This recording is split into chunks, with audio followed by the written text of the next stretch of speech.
And we're back here on the GSMC Baseball Podcast, bringing you our second segment here, which is going to be talking about some Central Division trade deadline grades.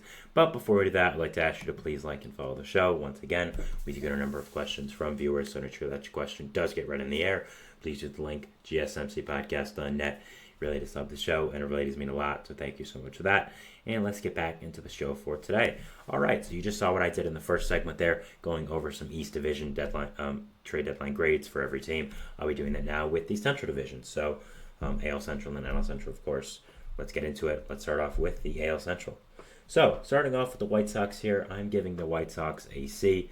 For a trade deadline that we expected to be one of the most active we've ever seen, it really was very mellow, but I don't really think that was the White Sox fault. They were planning on trading Luis Robert. Two of the main suitors in the Mariners and the Phillies pivoted to different outfield options before the White Sox even had a chance to fully shop Robert. That wasn't really their fault there. Garrett Crochet made an insane demand, not an insane demand, I should say in my opinion, an insane demand to teams. I'm always pro player, and he wasn't ever going to get moved. So I think a lot of that was out of the White Sox control, but I think what you can penalize them for is maybe a weak return in the Eric Fetty trade. Getting Miguel Vargas and then the other two prospects you got back as well for him, Tommy Pham and Michael Kopech. I personally think it was okay. I think they could have done better, but I personally do like Miguel Vargas a lot. I think he'll be a really good hitter in the major leagues. Does need to find a position, but after that, I think he'll be good. But I do think he could have done a little bit better as well.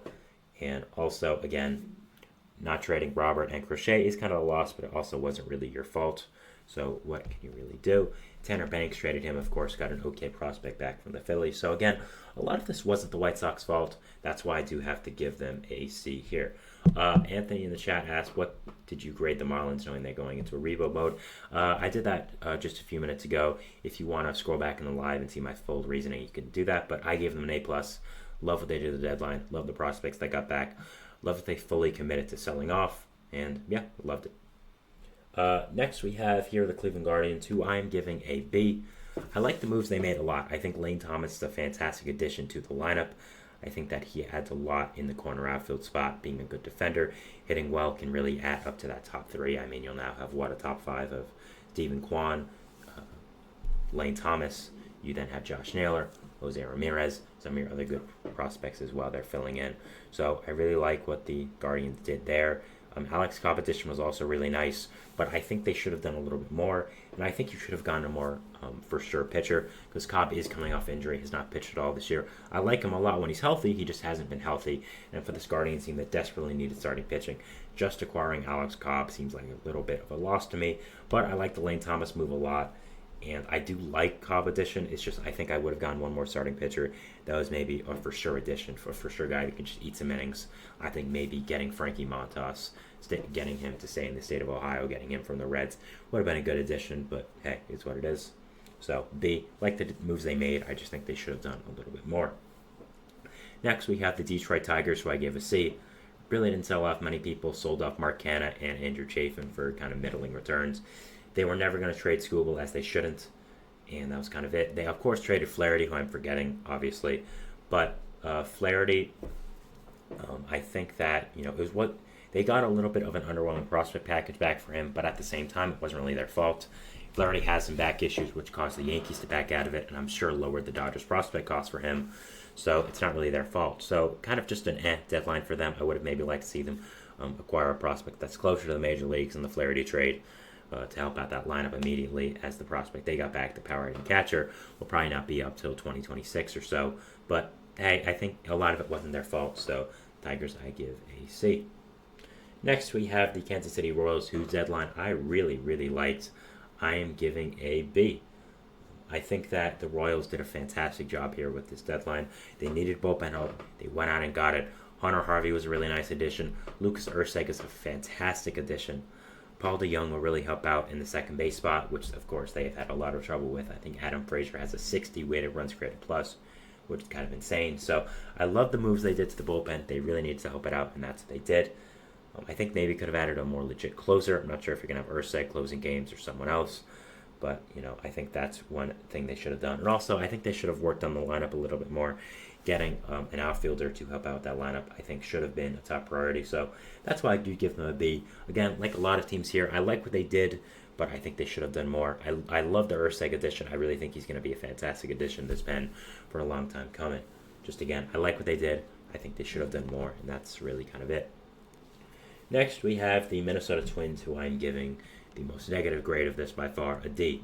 I understand they had financial constraints, but you got to get creative in this. You have a fantastic team, and the only thing you add to yourself is Trevor Richards. Richards is an okay bullpen arm, don't get me wrong. I love with pitching depth, but man, that's all you do. You can't acquire maybe another bullpen arm, maybe a bat, a starting pitcher, like nothing, really. I understand you had financial things, but you got to get creative at this time of the year. Man, I really didn't like what they did. I think they have a fantastic team, and only adding Trevor Richards to it makes me really sad, and I give them a D here. Next, we're moving into the NL Central. Cardinals, I give a flat-out A. I love what the Cardinals did. They needed a controllable, great starting pitcher, and that's what they get here in Eric Fetty. They also get Tommy Pham, a guy who's able to play the corner outfield and crushes lefties, which is something they have needed for this entire season. They didn't even give up a top prospect as well, only giving up Tommy Edman, who, while he is a very good player, they have the hitting depth to be able to combat a loss like that. He also hasn't played this entire year.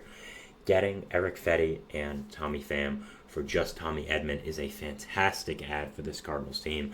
I absolutely love that trade, and that trade alone for me is enough to give them a flat-out A. Absolutely love what they did, and in this market with how insane the starting pitcher prices were, getting Eric Fetty for what you did was just such a great job by them. Fantastic. I love what they did. Flat out A. Next, we have the Chicago Cubs, who I'm giving an A-. They acquired probably the best available player on this market, which is Isaac Paredes, one of the better third basemen in all of baseball, giving him up for only Christopher Morel and a reliever in Hunter Bigby. I'm not exactly the highest on Morel, if I said a few times now in this show. So I love what they did here with that. I think it was a fantastic job by Chicago to be able to get Paredes. His fit is a little weird in Wrigley, I won't lie, but I think he's a fantastic player, and they play games on the road as well. So being able to get that superstar player that the Cubs were looking for this entire time was a great job. I like the return as well from Mark Leiter Jr. So yeah, I'm happy they didn't trade Jameson Taillon as well. I think that would have been a not great decision unless they would have gotten some really great prospects back. I don't think you had to. It wasn't a situation where you had to trade them. You had them for 2 years under control after this, so didn't really need to. So yeah, I love what the Cubs did. A-. Next, we have the Cincinnati Reds, who I'm giving a C+. The Reds did what they needed to do. They sold off their rentals, looking towards next year. Would get a regular C, but I like what they got for Frankie Montas back. I think getting Joey Wiemer is a really good add for Frankie Montas, for a guy who hasn't done as great as he has. So I like what they did there. But again, Reds just showed off their rentals. That's all they needed to do. Look towards next year, where I think they're going to be a really good team. So that's kind of it. C+. They get the plus for adding Joey Wiemer. Brewers next. We have a B-. They were the team that acquired Frankie Montas. I think he's a fine addition, but I think they need to do more. And after that, they really didn't do much. They didn't really add the lefty outfielder that they needed to with the Christian Yelich injury as well. So I think that they didn't do enough really here. That's kind of it. Frankie Montas, again, fine innings-eating pitcher. Nick Mears, okay reliever, but you needed to add an outfielder, I think, and I think there were better options than Frankie Montas. But also I get it because of how ludicrous the pitching prices were. I get trying to go for Montas instead. So I do have the Brewers here at a B-. Finally, we end off with the Pittsburgh Pirates, who get a C+. The Pirates needed to add bats, and that's what they got here. They got Isaiah Kiner-Falefa, who I think is a really nice addition to the infield and can also play all around, so you can kind of shift him as young players come up and you see who sticks and who doesn't. Brian De La Cruz is a really nice addition in the outfield, who I think will play better when it comes to playoff time. So they needed to add bats. That's what they did, but I think they could have done a little better with the bats they added.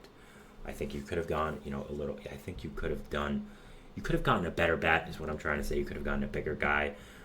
I think Brent Rooker would have been a fantastic fit for you. I understand Oakland didn't really want to trade him, but you have prospects. I think you should have made them an offer they couldn't refuse. So I think the time is now to compete for the Pirates. They know that. I like the moves they made, getting Isaiah Kiner-Falefa and Brian De La Cruz, but again, I think they should have done more, a lot like these other teams. And yeah, I wouldn't be surprised to make the playoffs, and I like the moves they made here.